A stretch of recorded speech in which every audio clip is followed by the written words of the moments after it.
Quizás ustedes las han escuchado un poco más a los tipos alfa, ¿ya? Que son asigneros principalmente al músculo estriado esquelético, ¿ya?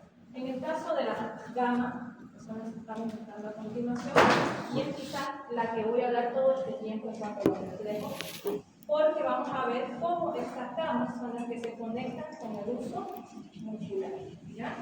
Esto es inervación, por si acaso, motora, ¿ya? Motora. O sea, la que produce la contracción como tal. Entonces, si hablamos de unidad motora, en este caso del músculo estriado esquelético, hablamos de la alfa. Alfa sería lo más importante. Si hablamos de uso muscular, estaríamos hablando siempre de las A gamma, ¿ya? Principalmente. Aquí en la imagen, aquí tenemos al uso muscular como una fibra, en este caso del tipo, en este caso 1A o tipo 2 también, transmiten el impulso a la región posterior, como se conecta con la región ya anterior o la anterior, donde tenemos a las motoneuronas, que en este caso se llaman motoneuronas del tipo K. ¿Ya? Ahorita vamos a hablar solamente del uso muscular, órgano tendinoso de Golgi, entonces tenemos que tener en cuenta solamente esa gamas, ¿ya? Las interneuronas, si bien son las más numerosas, a diferencia de estas dos primeras, que nosotros estábamos hablando a su inicio, estas obviamente son más grandes, la motoneurona alfa sobre todo es la más grande, a diferencia de las gamas que tienen una menor proporción. Las interneuronas son más numerosas, ¿ya? Se dice que son bastante excitables, ¿no? Son bastante sensibles, para decirlo así, ¿no?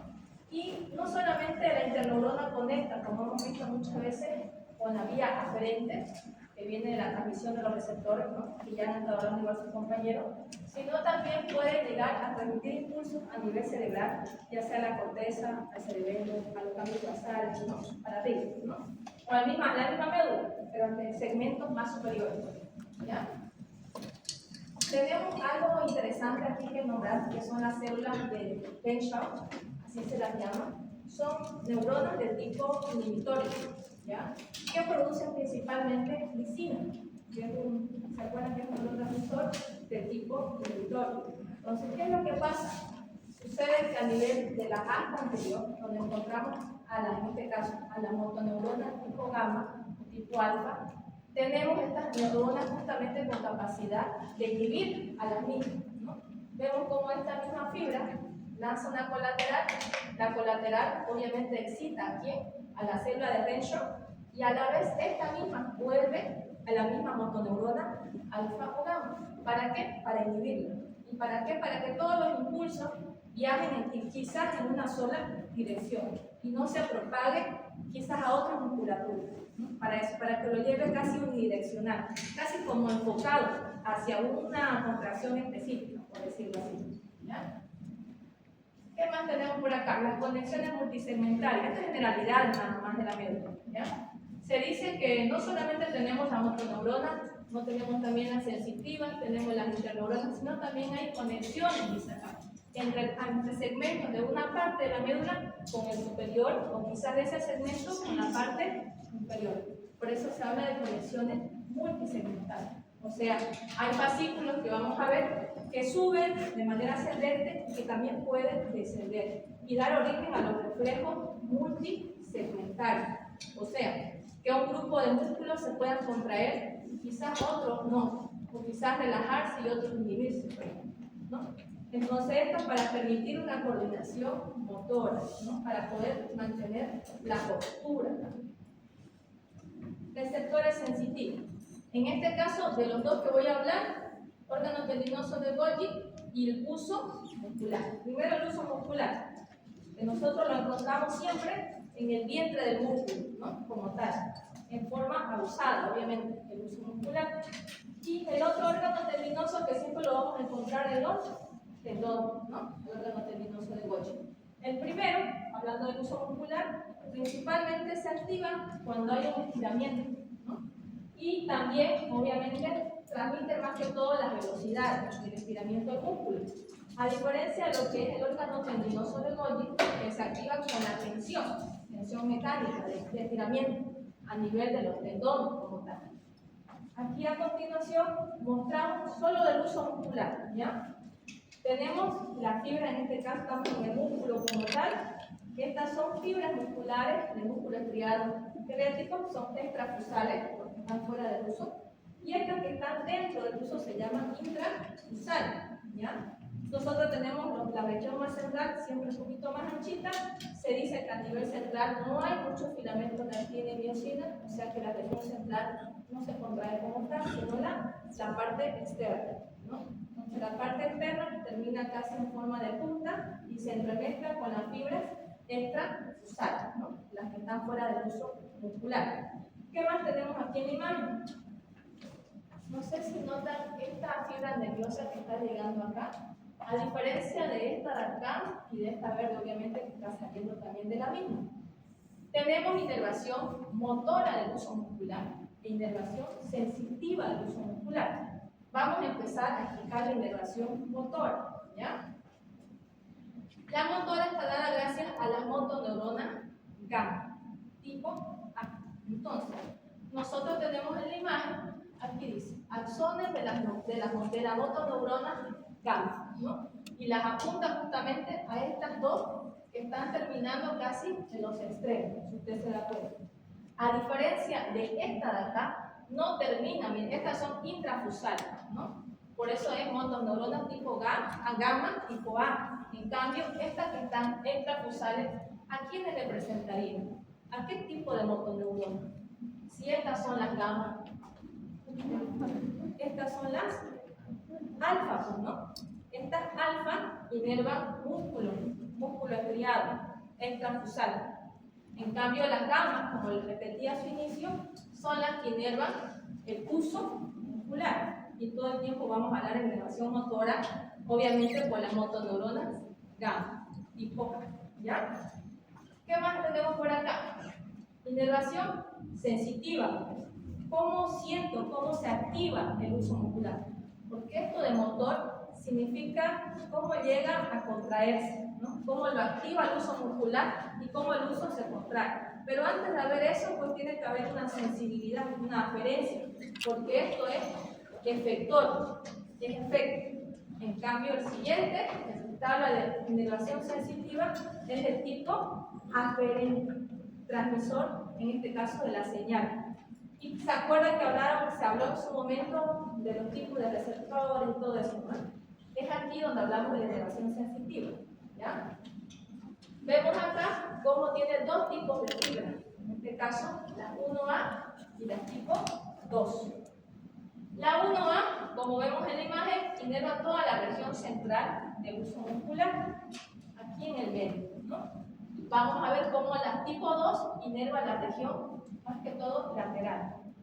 Las de tipo 1A, en este caso, más que todo se van a enrollar aquí como una espiral, ¿ya? Y van a formar la terminación primaria. A diferencia de las tipo 2, que son en los extremos, ¿no?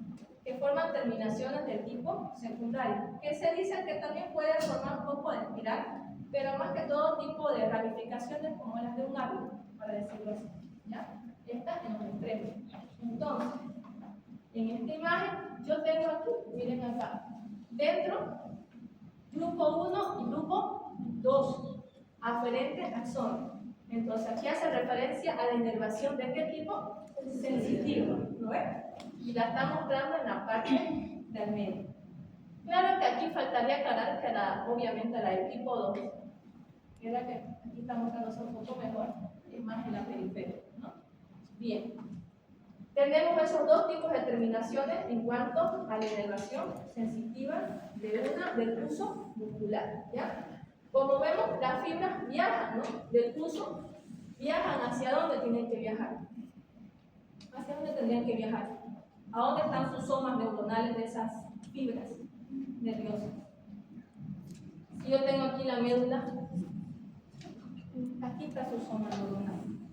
En la región dorsal, ¿sí o no? Por teoría sabíamos eso, ¿no ves? Todo viaja, llega a la región dorsal y de ahí se transmite a la región anterior, ya sea interneuronas y para arriba, dependiendo de la vía que ocupe o que haga, ¿no? En este caso solamente estoy hablando a dónde llegue. En el caso de estas acá, en la imagen de la inervación motora, ¿dónde están? En las astas anteriores. Aquí están las motoneuronas, obviamente tipo alfa, tipo gamma. Pero aquí, como estamos hablando de uso muscular, estamos hablando de la de tipo gamma, ¿no? Principalmente. Bien. Aquí, división. Pasa que las fibras intrafusales, estas que tienen aquí adentro, las intrafusales, se subdividen por la forma de su núcleo y la organización de su núcleo, ¿ya? Si los núcleos se acumulan en una pequeña bolsa, se llaman fibras de bolsa nuclear. Y si los núcleos se acomodan como en línea, en cadena, ¿no? Entonces son los tipos de división de las fibras intrafusales dentro del uso muscular, ¿ya? Aquí aprovecho nuevamente la imagen para ver otra vez lo mismo, ¿no? Fibra gamma dinámica, esto vamos a explicar, y la fibra gamma estática también, pero ambas son del tipo gamma, entonces esto es nervación motora. Y si yo hablo de 1A o tipo 2, hablo de nervación tipo sensitivo, ¿no? Eso tiene que quedarnos claro. Bien, según el Guyton, habla de dos tipos de respuesta en el uso muscular. Una respuesta llamada estática, que se da en el uso muscular, y la otra que es la llamada dinámica. ¿Ya? Vamos a empezar explicando esta etapa. Se dice que el uso muscular se estira con lentitud, o sea, cuando el uso muscular lentamente se va estirando, para decirlo así, activa ¿a quién? A las terminaciones primarias y secundarias. Ya usted sabe que las primarias y las secundarias están acá, ¿no? Y es de la sensibilidad, en este caso sensitiva, ¿no? Y aumenta de forma proporcional, es así, de acuerdo al grado de estiramiento. O sea, se van a estimular más si se estira un poco más y más y más de manera lenta. Pero a continuación, si usted deja, digamos, de estirarse de manera completa, la transmisión de la señal va a mantenerse en los minutos. Es lo que usted hace que el uso muscular constantemente envíe señales, que obviamente un músculo no está tan contraído ni tan relajado, sino manteniendo un tono. Y es por eso que usted tiene el tono de la musculatura de las extremidades superior e inferior, ¿no? O tal vez le facilita la marcha, ¿ya? A diferencia de esta dinámica, que es la que ustedes han estimulado cuando han hecho los reflejos miotáticos, el reflejo rotuliano, muchos se lo han hecho en la clase práctica, ¿sí? El aquiliano, ¿no? Entonces, aquí estimulamos la respuesta dinámica. ¿Por qué? Porque hacemos que aumente de manera repentina. En este caso, la longitud del uso muscular se aumentó de manera abrupta, pero tiene la capacidad el uso muscular de poder responder a esa velocidad. O sea, responde. ¿Y cómo responde? Cuando hacían la percusión en el tendón de Aquiles. ¿Qué hacía el pie? ¿Qué hacía el pie? ¿Tendía o presionaba? Bajaba, pues, hacia abajo. En el caso del rotuliano, hacia la patada, ¿sí o no? Entonces, lo que hace el uso muscular evita ese estiramiento, digamos así, excesivo, y hace que se contraiga el músculo y haga la patada, como tal, ¿no? Entonces, para eso se explica esta respuesta dinámica en el uso muscular, ¿ya? Y algo interesante acá, a diferencia de la dinámica de la estática activa a las primarias y secundarias terminaciones sensitivas, pero la dinámica solamente activa la terminación del tipo primario. O sea, estas primarias son las únicas que se activan cuando hacemos una respuesta del tipo dinámico, ¿ya? O cuando estimulamos a un uso muscular para una respuesta dinámica, ¿ya? El control de la intensidad de la respuesta, ¿ya? Y de los nervios, en este caso motores gamma, ¿ya? Así como hay una respuesta dinámica y estática, pues tiene que haber sí o sí fibras gamma dinámicas y fibras gamma estáticas para los tipos de respuestas que usted va a tener. En el caso, por ejemplo, de las estáticas, se llaman gamma estáticas, fibras gamma estáticas, se subdividen las gammas, así, ¿ya? Estáticas y dinámicas. Las estáticas, como ven ahí, se activan, o en este caso, o activan a las fibras de cadena nuclear. ¿Cuáles eran las fibras de cadena nuclear? Las que todos sus núcleos se apilaban en una sola línea, ¿no ves? Esas eran las fibras de cadena nuclear. Y dan una respuesta, obviamente, estática, de uso muscular, o sea, de manera potencial. En cambio, si yo activo las fibras gamma tipo dinámica, voy a activar a las de bolsa nuclear, para que éstas den una respuesta dinámica, ¿ya? En este caso, potencial, obviamente. Reflejo, entonces, ya hemos explicado la base de lo principal, el inicio simplemente, el uso muscular, ¿no? La aferencia y la deferencia, ¿no? Los tipos de respuesta estática y dinámica, los tipos de fibras estáticas y dinámicas en cuanto a las gamas, ¿no? Ahora existen los reflejos de la médula. En este caso, el reflejo miotático muscular, que se dice que es involuntario, ¿no? ¿Ustedes lo podían controlar cuando hacían el reflejo? No lo ven. Podría ser una respuesta normal si estuviera una normoreflexia, ¿no? O podría haber un levantamiento exagerado del miembro, una contracción del cuádriceps total y una patada muy exagerada, ¿no? Hiperreflexia, o podría haber una disminución, una hiporreflexia. Podría haber un clonus manteniendo un movimiento como tal, ¿no? O podría haber una arreflexia, donde no existía ningún tipo de respuesta, ¿no? Del reflejo, ¿no? ¿Y para qué sirve esto? Para valorar el estiramiento del uso muscular. Es para eso, ¿ya? Pero no vamos a entenderlo solamente que valora esta secuencia que ustedes ya lo han aprendido seguramente en la práctica, se lo vamos a verificar, sino también que el cerebro y ciertas regiones a nivel de la cabeza puede mandar a inhibir ciertas regiones del reflejo miotático muscular.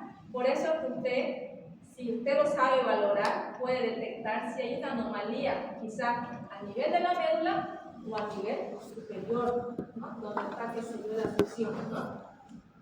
Por ejemplo, allá tenemos al uso muscular. Uso muscular, voy a estimular a quiénes? A las fibras sensitivas 1A y tipo 2, pero principalmente a las tipo 1A. Estas de acá, a su vez, llegan ¿a dónde? A los somas que nosotros tenemos. ¿Dónde tenemos los somas? En la región dorsal de la médula, ¿ves? Ahí en los ganglios, esos de ahí, de los raquídeos. Y luego, como son como son neuronas pseudo-unipolares, como usted ve, pareciera que tuviera dos polos, pero es un solo polo dividido entre dos, ¿no? De aquí viene la aferencia, de uso, la transmisión, ¿no? Aquí tenemos el cuerpo neuronal, pero esta envía, ¿no? Su axón ¿hacia dónde?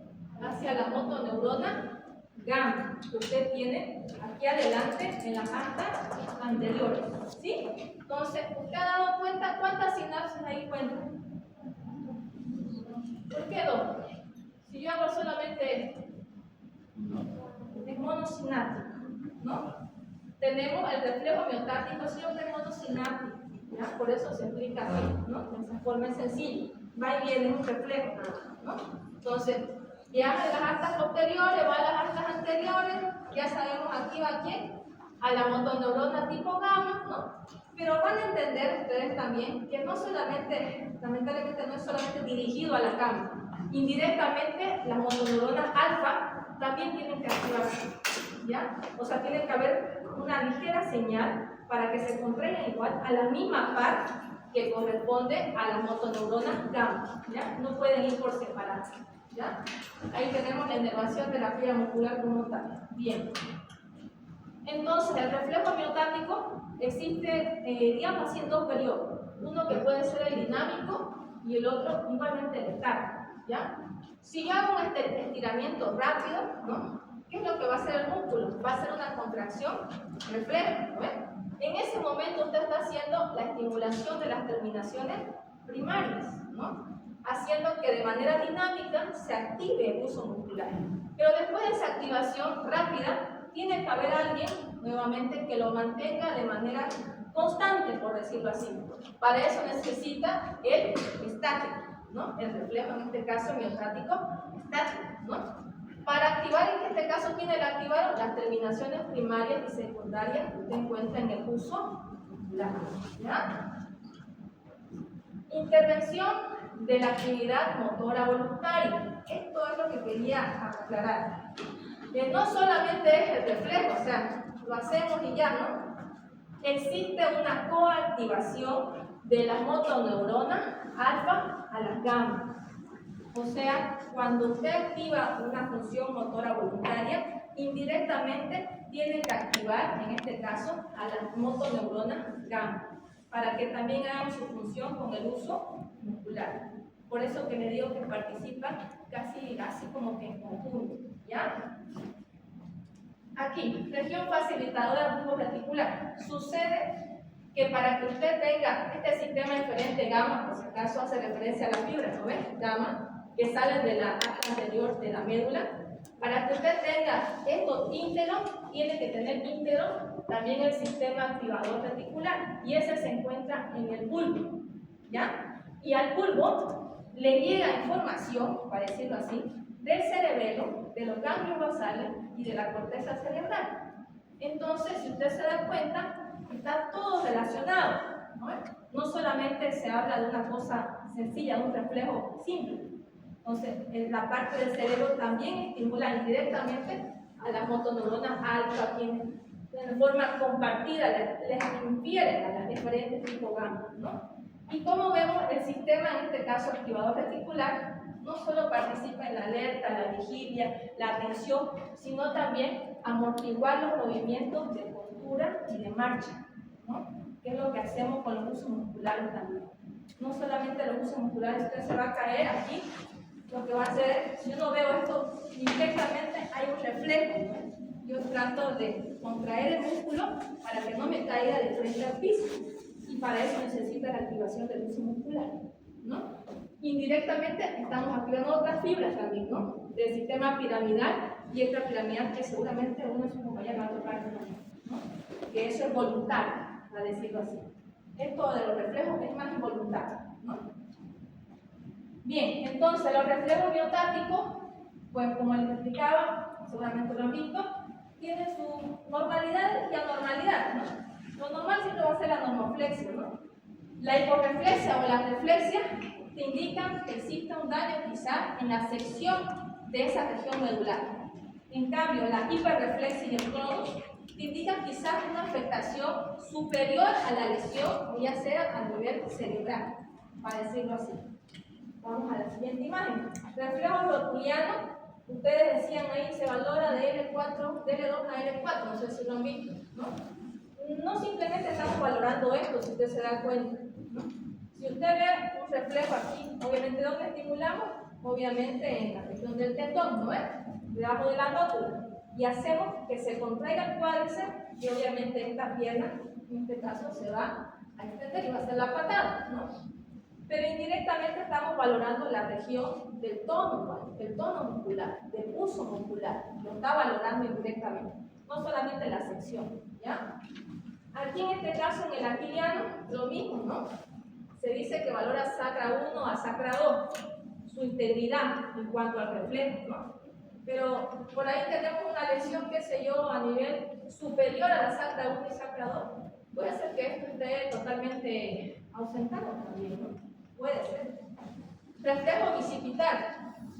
Cuando hicimos el bicipital, apoyábamos acá, indirectamente hacíamos que flexione, ¿no? Se hacía eso, se estimulaba el tendón del bíceps para que flexione, obviamente se contraiga y levante, ¿no? Justamente el antebrazo sobre el brazo, ¿no? Y en el caso del tricipital valoramos esos segmentos, ¿no? Damos acá igual en el tendón del bíceps para que el brazo pueda extender, ¿sí? Entonces extendíamos para prácticamente valorar ese reflejo tricipital. Entonces, esos son los reflejos que usted valora del reflejo, o sea, son sus, para decirlo así, sus ejemplos del miotático, ¿ya? Sus ejemplos. En el caso del órgano tendinoso de Golgi, que es el otro receptor, digamos así, dijimos que nos permite controlar la tensión muscular, ¿no? Aquí algo interesante, el órgano tendinoso de Golgi no solamente me permite mandar señales, ¿no? A nivel cerebeloso, a nivel de la corteza, ¿no? Del grado de estiramiento del tendón, sino también me permite dar una retroalimentación negativa. ¿Se acuerda alguien de esta palabra, retroalimentación negativa? ¿Qué era positivo y qué era negativo? Lo explicamos creo que en la primera y la segunda clase de fisiología.